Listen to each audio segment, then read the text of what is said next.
नमस्कार प्यारे मित्रों, मेरे YouTube चैनल पर आपका बहुत बहुत स्वागत है। देखिए, हम लोगों ने अभी जो है माखनलाल चतुर्वेदी की जो है पाठ कैदी और कोकिला के 2 भाग जो है देख चुके हैं।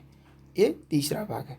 हमने दूसरे भाग में क्या देखा कि अंत में जो है लेखक कह रहा है, कवि कह रहा है कि जो कवि हैं माखनलाल चतुर्वेदी जी सीधे सीधे स्पष्ट करते हुए कहते हैं कि देखो, यहाँ चारों तरफ अंधियारा ही अंधियारा है।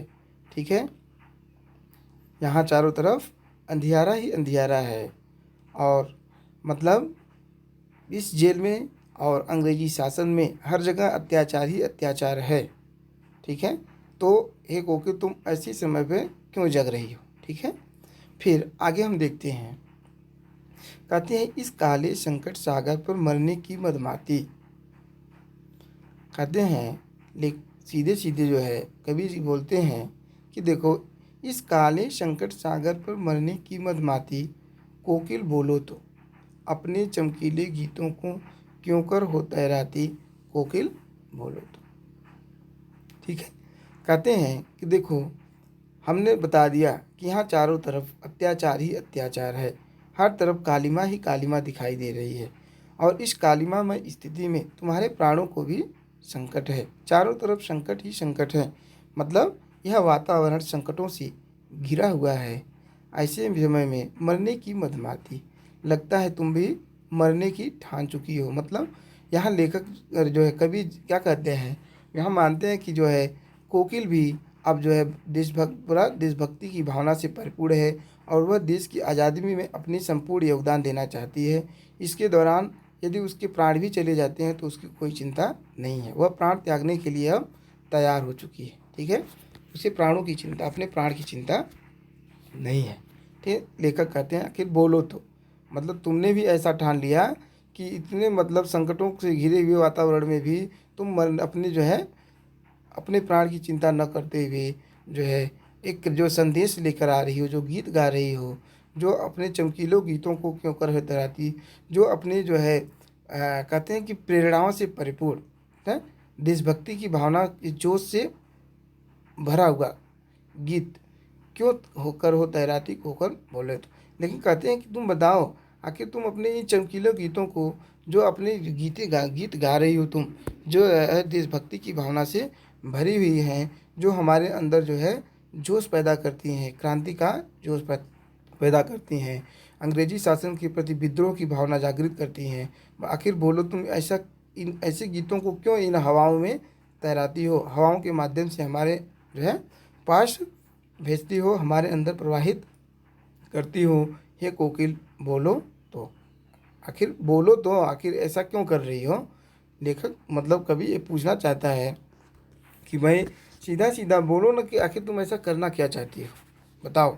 ठीक है, फिर जो है अगली पंक्तियों में वह अपने और कोयल के बीच क्या करते हैं, जो भेद उनके और उनके बीच जो अंतर है, विषमता है, असमानता है, उसका वर्णन करते हुए कहते हैं कि देखो, तुझे मिली हरियाली डाली, मुझे मिली कोठरी काली, तेरा नवभर में संचार, मेरा 10 फुट का संसार, तेरे गीत कहावे वाह, रोना भी है मुझे गुनाह, देख विषमता तेरी मेरी, बजा रही तिस पर रणभेरी। ठीक है, देखिए फिर से मैं इसका आदर्श वाचन करता हूँ। तुझे मिली हरियाली डाली, मुझे मिली कोठरी काली, तेरा नभर में संचार, मेरा 10 फुट का संसार, तेरे गीत कहावे वाह, रोना भी है मुझे गुनाह, देख विषमता तेरी मेरी, बजा रही तिस पर रणभेरी। ठीक है, कहते हैं कि देखो, तुम्हारे और मेरे बीच कितनी असमानता है, कितनी असमानता है। इतनी असमानताओं को देखते हुए भी तुम युद्ध का बिगुल बुझा रही हो, युद्ध का डंका बजा रही हो, युद्ध की घोषणा कर रही हो। ये हमारे समझ में नहीं आ रहा। ठीक है, कहते हैं देखो, तुझे मिली हरियाली डाली, तुझे हरियाली से परिपूर्ण संसार मिला है। तुम्हें हरियाली हरियाली, तुम किसी भी डाली पर जा कर के बैठ सकती हो, तुम स्वतंत्र हो।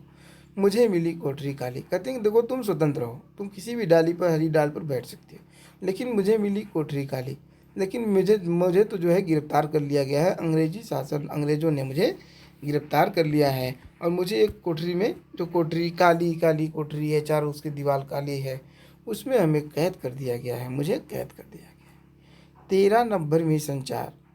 यहाँ ये दिखाया गया है कि मतलब कैदियों को किस प्रकार रखा जाता है, ठीक है, कि कैदियों का जीवन कैसा होता है। 13 नंबर में संचार कहते हैं देखो तुम स्वतंत्र हो, पूरा आकाश मतलब तुम्हारे लिए खुला हुआ है, तुम आकाश में कहीं भी घूम सकती हो, ठीक है। संचार मतलब घूमती रहती हो तुम, तुम्हारे लिए तो पूरा संसार जो है आकाश खुला हुआ है, तुम तो पूरे आकाश में स्वतंत्र रूप से विचरण कर सकती हो। लेकिन देखो मेरा 10 फुट का संसार, कैदियों को कैसे रखा जाता है, एक 10 फुट के जो है कमरे में कैद कर दिया जाता है। कहते हैं मेरा संसार तो इस 10 फुट तक ही सीमित हो गया है, इस जेल की कोठरी तक ही सीमित हो गया। तेरे गीत कहावे वाह, देखो कोकिल की गीत जो है, कोकिला जब बोलती है बहुत मधुर आवाज़ होती है कोकिल की, ठीक है। कोकिल जो है कोयल है, उसकी उनकी आवाज़ जो है बहुत, कोयल की आवाज़ बहुत मधुर होती है, ठीक है। तो कहते हैं कि जब तेरे गीत कहावे वाह, जब तुम को आवाज़ करती हो, ठीक है, जब तुम आप जो है गीत गाती हो तो लोग उसकी प्रशंसा करते हैं, ठीक है। लोग उसकी प्रशंसा इसलिए करते हैं क्योंकि लोगों के अंदर जो है मधुरता का भाव उत्पन्न होता है, लोगों के अंदर प्रसन्नता का संचार होता है, ठीक है। समझ में आया? हाँ, मतलब कोयल जब गीत गाती है तो लोगों के अंदर एक जो है आज बहुत मतलब अद्भुत खुशी का संचार होता है, ठीक है। प्रसन्नता, लोगों के अंदर प्रसन्नता का भाव जागृत होता है, आनंद का भाव जागृत होता है, ठीक है। रोना भी है मुझे गुनाह, लेकिन देखो हम जेल में हैं, यहाँ रोना भी गुनाह है, यहाँ रोना भी एक पाप है। रोने पर लोगों को कोई ध्यान नहीं देने वाला यहाँ, ठीक है। तुम्हारे गाने को वाह वाह करते हैं, यहाँ रोने पर भी कोई ध्यान देने वाला नहीं, बल्कि उसी जो है भल कहीं बोल दिए, मतलब कहते हैं कि उसकी जगह पर क्या होता है कि हमें प्रताड़ना ही और प्रताड़ित किया जाता है, ठीक है ना। देख विषमता तेरी मेरी, कहते हैं कि देखो तुम्हारी और हमारे बीच कितनी विषमता है, कितना अंतर है। तुम स्वतंत्र हो, तुम की पेड़ की किन्हीं डालियों पर बैठ सकती हो, तुम आकाश में कहीं भी घूम सकती हो, तुम्हारे गीतों की प्रशंसा होती है। लेकिन मेरा जो है क्या है, संसार एक कालकोठरी है, वो भी 10 फुट का है और सीमित है, और यहाँ पर हम रो भी नहीं सकते। रोना भी हमारा एक क्या है, रोना भी हमारा एक पाप के समान माना जाता है। अब देखो हमारे और तुम्हारे बीच कितना अंतर है, और ऐसी विपरीत परिस्थिति में भी कि तुम स्वतंत्र हो और मैं क्या हूँ, मैं जेल में कैद हूँ, मैं परतंत्र हूँ। इतनी विषमता होते हुए भी तुम क्या कर रही हो, ऐसा होने पर भी तुम युद्ध का जो है बिगुल बजा रही हो, ठीक है। विद्रोह का भाव हम लोगों के अंदर जागृत कर रही हो, विद्रोह का बीज हम लोगों के अंदर पैदा कर रही हो, ठीक है, डाल दो, अंकुरित कर रही हो। तो ये कहते हैं कि आखिर ऐसा क्या है कि तुम ये सब कर रही हो, बताओ कोकिल, बताओ, ठीक है। फिर अगली जो अंतिम जो पंक्तियाँ वो देख लीजिए।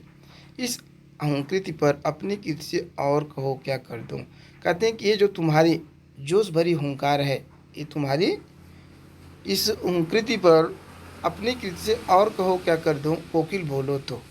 कहते हैं कि हे कोकिल, ये जो तुम्हारे जोश से भरे हुंकार हैं, ठीक है, जो घोषणाएँ हैं, जो हम लोगों के अंदर तुम जो है अपने गीतों के माध्यम से जो जोश पैदा कर रही हो, इस पर मैं अपनी कृति से और कहो क्या कर दूँ, बताओ कि मैं अपनी रचनाओं के माध्यम से और क्या कर सकता हूँ, ठीक है, और क्या कर सकता हूँ। कोकिल बोलो तो, हे कोकिल, हे कोयल, ये बोलो तो कि तुम्हारी इस जो है जो हुंकार है, जो जोश भरी हुंकार है, उसके लिए जो लोगों में जो है क्या कर रही हैं, आज़ादी की भावना पैदा कर रही हैं, उसमें तुम बताओ कि मैं तो अपनी कृतियों से कर ही रहा हूँ, लेकिन बताओ और क्या कर सकता हूँ, अपनी कृति के माध्यम से और क्या कर सकता हूँ देश के लिए, और क्या और अधिक क्या क्या कर सकता हूँ। मोहन के व्रत पर प्राणों का आंसू किसमें भर दूँ, कहते हैं कि जो माँ गांधी जी का ये व्रत है, गांधी जी ने जो आज़ादी का व्रत लिया है, कहते हैं उनकी इस व्रत पर अपने प्राणों का आंसू किसमें भर दूँ, बताओ कि मैं जो है अपनी लेखनी और रचनाओं के माध्यम से जो अपने प्राण हैं उसका रस किसके अंदर संचरित कर दूं, ठीक है। मतलब मैं अपने प्राणों का बलिदान और किस अन्य तरीके से दे सकता हूँ, कोकिल बोलो तो। मतलब जो हमारा प्राण है, प्राण रूपी रस है, ये प्राणों का जो रस है, मैं और किस किस माध्यम से, अगर तुम बताओ तो उन उन माध्यमों से जो है मैं लोगों में क्या करूँगा, आज़ादी की भावना पैदा करूँगा, लोगों में क्रांति की भावना पैदा करूँगा, लोगों में अंग्रेजी शासन के प्रति विद्रोह की भावना पैदा करूँगा। बताओ तो कोकिल बोलो तो। तुम बताओ तो, ये बताओ तो, कोई अन्य तरीका हमें सुझाओ तो। ठीक है ना, कोकिल बोलो तो। लो है, इसमें यही पूरी कविता जब हमने पढ़ी, देख लीजिए पूरा समझ में आ गया होगा।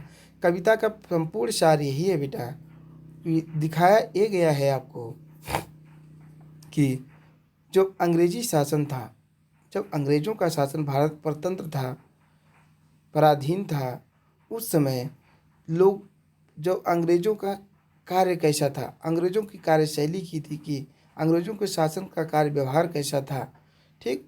और स्वतंत्रता जो है सेनानियों के प्रति वहाँ की जो है स्वतंत्र, जो अंग्रेजी शासन है उसकी मानसिकता कैसी थी, उसके व्यवहार कैसे थे, जेल में एक स्वतंत्रता सेनानी के प्रति किस प्रकार का जो है व्यवहार किया जाता है। और जो है इसमें दिखाया गया कि एक कोकिल भी, एक कोयल भी किस प्रकार देशभक्ति की भावना से परिपूर्ण होकर जो है जेल में बंद कैदियों के जो है स्वतंत्रता सेनानियों में भी क्या कर रही है, आज़ादी की भावना जो जो है आज़ादी की भावना जागृत कर रही है, देशभक्ति की भावना जागृत कर रही है। उसके उन लोगों के अंदर विद्रोह के बीज बो रही है, जो अंकुरित होकर बाद में पौधे का रूप लेगी। ठीक है, इसी में। और जो मतलब यही है कि एक पक्षी भी अपने जो है प्राणों की चिंता न कर देशभक्ति की भावना से परिपूर्ण, उसके जो भी हो सकता है वो अपना सर्वस्व जो है देश हित के लिए कर रही है। ठीक है, इतना ही है। चलिए, और मैंने आज इस तीसरे वीडियो में इस पार्ट को पूरा पढ़ा दिया है। चलिए, उम्मीद है कि आप लोगों को ये जो है वीडियो पसंद आया होगा। यदि आप लोगों को ये वीडियो पसंद आया होगा तो इसे जो है लाइक, मेरे चैनल को सब्सक्राइब करें, वीडियो को लाइक करें, कमेंट करें और शेयर करें। फिर जल्द ही हम मिलेंगे अगला वीडियो लेकर के। नमस्कार।